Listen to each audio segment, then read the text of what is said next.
Sense and Sensibility by Jane Austen. Secrets and Sickness. Secrecy or concealment is a big part of the plot in Sense and Sensibility. In one way or another, the majority of the main characters within the novel are involved with secrets and involved with concealment. If we think about the most iniquitous character in the novel, Willoughby, he has a secret agreement with a Miss Grey. He is secretly, if not contracted to marry her, there is a sound understanding between them that they are betrothed, or as good as betrothed. In the town, this contract is well known.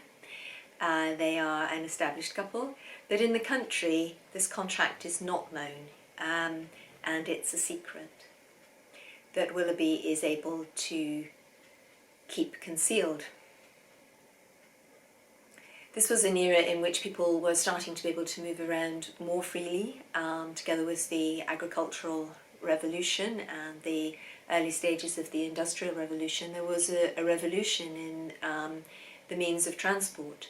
There were improvements in carriages, improvements in roads, and so this idea that people could move around and perhaps be in disguise in some respects in one part of the country by comparison with who they were in another part of the country is to be seen increasingly actually over the course of the 19th century, and was an element in suspense fiction. But I think it is something that Jane Austen at an early stage here in the 19th century is bringing to light.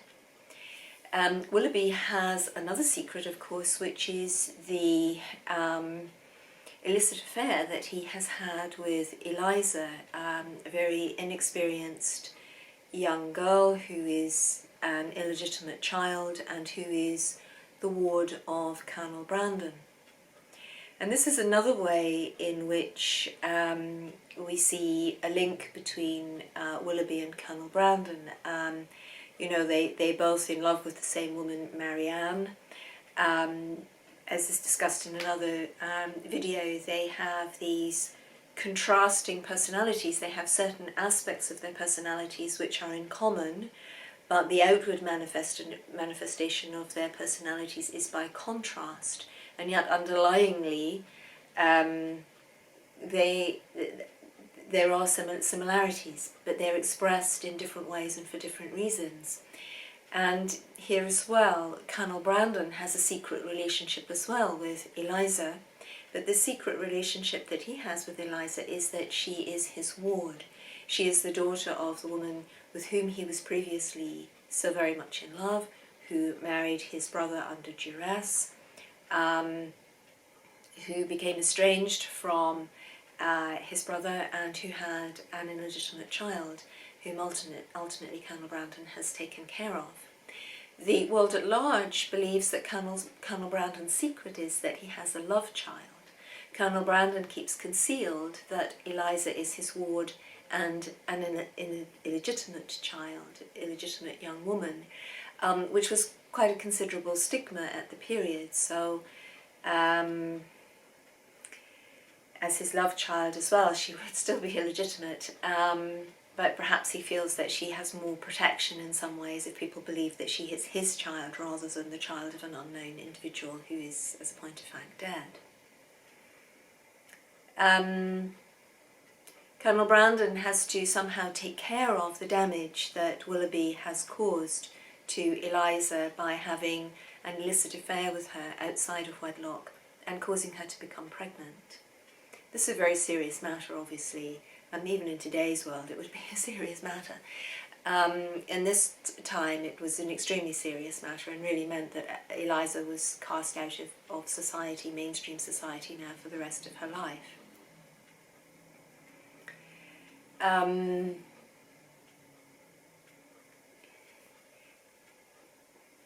Marianne, in a sense, has a secret with Willoughby, and that is that she's not engaged to Willoughby.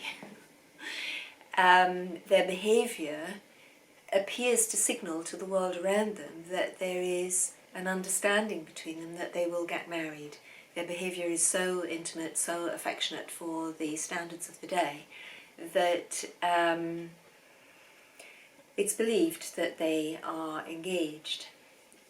By contrast with her usual conduct over most matters, on the matter of Willoughby, Marianne is strangely silent. Usually in her interactions with the world, if she feels something or thinks something, she believes in its free expression. But here over Willoughby, the fact that they have been so very close and so very intimate, and he has simply left without there being a firm understanding between them, is not something that she tells the world around her. She remains very silent. And I suppose this is a mark of how extremely serious it is, how deep her emotions go. It's also an indicator of how much Willoughby has wronged her, that it causes her personality to change. It's a deep scar that he's created. Elinor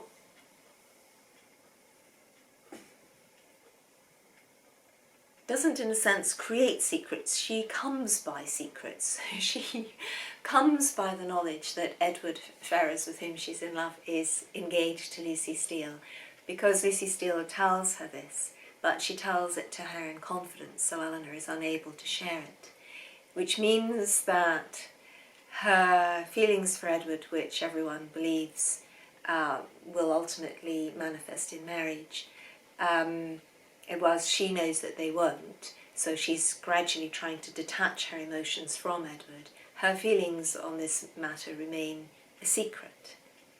However, I think Elinor is unduly reserved. She could have said to her family that she was unable to tell them the reason why this was the case, but she wanted them to know that all hopes between her and Edward were at an end, which would have been a little bit more open and a little bit more confidential.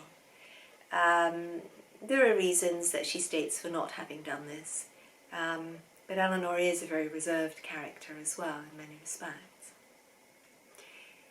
Elinor, as well, though, comes by the secrets of different people. Colonel Brandon confides in her the secret of his relationship with the first Eliza, and then that he is the ward of the young Eliza.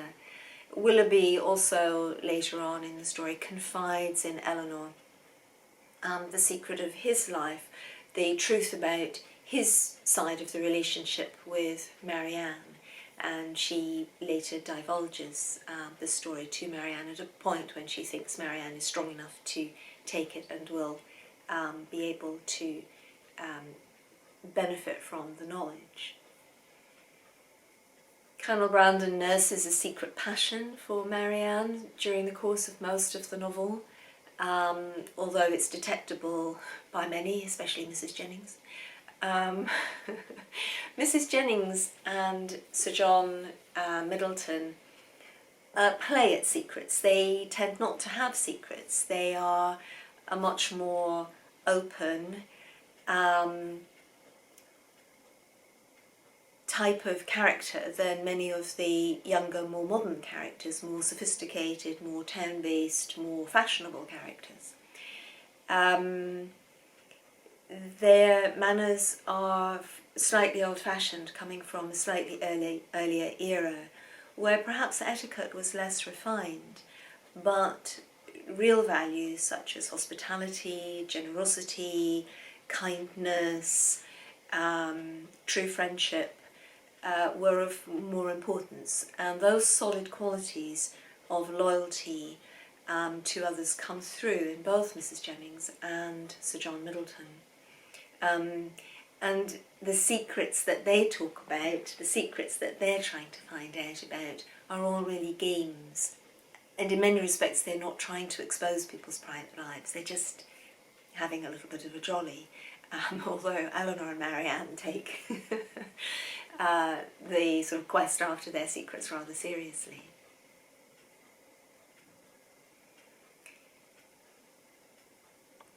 The novel, despite being a comedy of manners, takes quite a serious turn about 3/4 of the way through, when Marianne's heartbreak and all the strain that there has been upon her results in a very serious illness, a kind of brain fever, as her body and brain try to cope with all the stress and excess that she's been going through emotionally.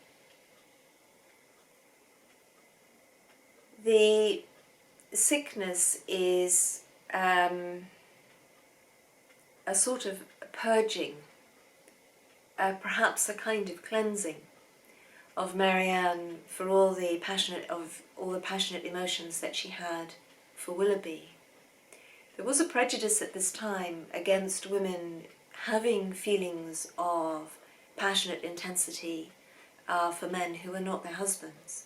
Women were supposed to keep a check on all those kind of emotions prior to actually getting married.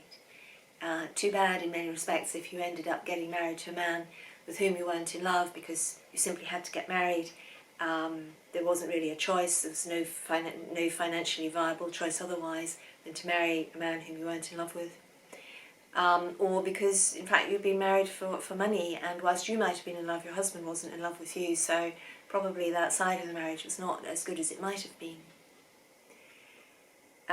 But there was a prejudice against women giving their hearts away and giving the physical expression of romantic love away within themselves, even if it wasn't literally expressed at this time. So because of the considerable passion that Marianne has felt for Willoughby, some sort of cleansing process or purge is probably necessary in order for her to be available appropriately for someone else to marry her. Other ways, though, of looking at this sickness might be that the very real dangers of what happens when a person falls madly and deeply in love and then that love is removed from them may be being expressed here. The sickness nearly kills Marianne. It nearly removes her from society completely. And so this could be symbolical of suicide or even self-harm. Suicide or a suicide bid on Marianne's part would have been a great sin in the Christian beliefs of the period. I mean, it's still a sin in Christian belief, but it was very harshly judged at this time. So it's not a viable plot option, really, for a character who's going to continue in the story or whom the author doesn't wish to have judged. But it is dangerous, when people fall deeply in love and it's not reciprocated or there's no expression and their hearts are broken. It can result in suicide. So I think Jane Austen is talking in a way quite seriously here about the danger that irresponsibly raising someone else's affections can actually cause or bring about, and the damage that it can cause. Another way of viewing it is that Colonel Brandon's ward, Eliza, has been removed from society. Her position in society is rendered null and void by the fact that she has had an affair with Willoughby outside of wedlock. She has now herself had an illegitimate child. There is a continuum now from her mother into her life of this sort of process or action which fell outside of the normal functioning of society in these days. And so there's a sort of expression that Marianne has only, by the skin of her teeth perhaps, escaped the same fate of being ostracised from society because of behaving unacceptably. This is a very formal society, a society in which the freedom of expression is not really available to any of its members. and sickness is perhaps the only way of expressing how the individual is feeling in the end. And we know that many illnesses do come out of the suppression of emotion, and it's not just a fictional or symbolical thing. Nowadays science has proved this, but people have had an intuition about it for a long, long time as well. But the extraordinary levels of restraint of this society, again, perhaps Jane Austen is making a comment about this, and how this is unhealthy for the young person. Inevitably, what comes forward as a result of Marianne's sickness and the discussions around the two Elizas is the double standard in society shown towards men and towards women.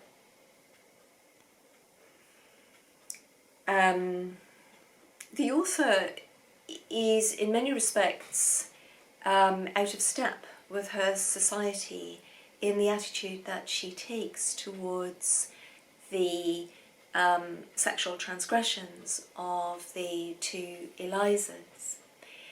The author seems to have quite a lot of sympathy for both the elder Eliza, whose life lands her eventually through having been unfaithful to her husband, divorced by her husband, then not given a reasonable allowance to live on by her husband, who had been very cruel to her as well. She ends up in the workhouse, she ends up ill. Colonel Brandon finds her and makes the end of her life more comfortable.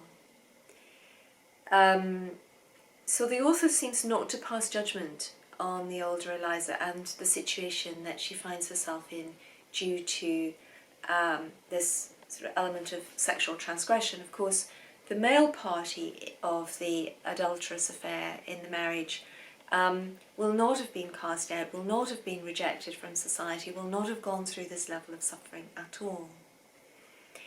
Again, when Colonel Brandon's ward Eliza is caught up in a very similar situation with Willoughby, although she's a young, inexperienced girl, possibly not even really understanding what the nature of the transgression is until it happens with Willoughby. She is not rejected either. She will be shunted out of society. Although when Colonel Brandon speaks to Elinor about Eliza, it sounds as though Elinor is interested in perhaps visiting her and befriending her, although as a philanthropic gesture rather than as someone that she intends to include in her social circle. Interestingly as well, Willoughby's future benefactor, Mrs. Smith, who owns the house and estate at Allenham, is very angry with Willoughby about how he has behaved towards Eliza. She insists that he should go back and marry Eliza and put matters right. It's Willoughby who refuses to do this. So again, this is an interesting take on it, perhaps for Jane Austen's period in history. But Marianne, as well, potentially could have been in this situation as a result of her relationship with Willoughby. And this causes Marianne considerable qualms. She feels the need to think about who it is that she really is, to question her judgment, to question her way of thinking, that she allowed herself to behave so freely with Willoughby, to go to the house at Allenham alone with him, to be on her own in a domestic setting, in a setting with bedrooms, on her own with this man to whom she wasn't married. What could have happened? Could she just so easily have just gone over the cusp and ended up as Eliza? And hence, again, as I was saying earlier in this discussion, the sickness and what the sickness may symbolise.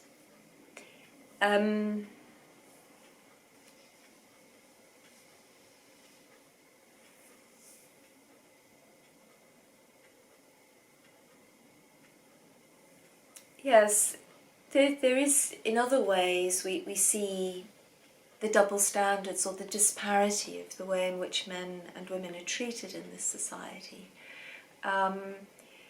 Even if a woman is staying on the right side of the codes of behaviour that were set for women at this period, when it came to marriage, women were regarded a little bit as commodities. Miss Grey is regarded by Willoughby as a kind of a commodity. Miss Morton as well is regarded as a kind of commodity. They've got fortunes, and men think that they're worth almost a pot shot at in order to get the fortune. Can you win the jackpot? It's interesting. Girls like Marianne and Elinor are sidelined and relegated because they haven't got any fortune to bring to the marriage. It's not about the person that you are, your character, your attractiveness as a person, not just physically, but as a complete person, as a human being, as the expression of a soul. That's not in this society the main interest. There are other factors which are of equal, if not of greater importance. And yet marriage was a sacrament. It was supposed to be about the uniting of two souls on this earth, in the eyes of God. So the standards were quite mixed, they were quite dual. There is an ambiguity there. As well, also we see the repercussions of a woman being married for her money and not being loved, and falling in love with another man and then having an adulterous affair. Again, it's the woman that's blamed in all of this, and yet her position has been so commodified throughout. When she actually breaks out and wishes to express herself as a human being, she's punished, sidelined, ostracised from society. In many respects, Marianne's sickness, even if it did bring her almost to death's door, is, a kind of release, a kind of outlet from this bind.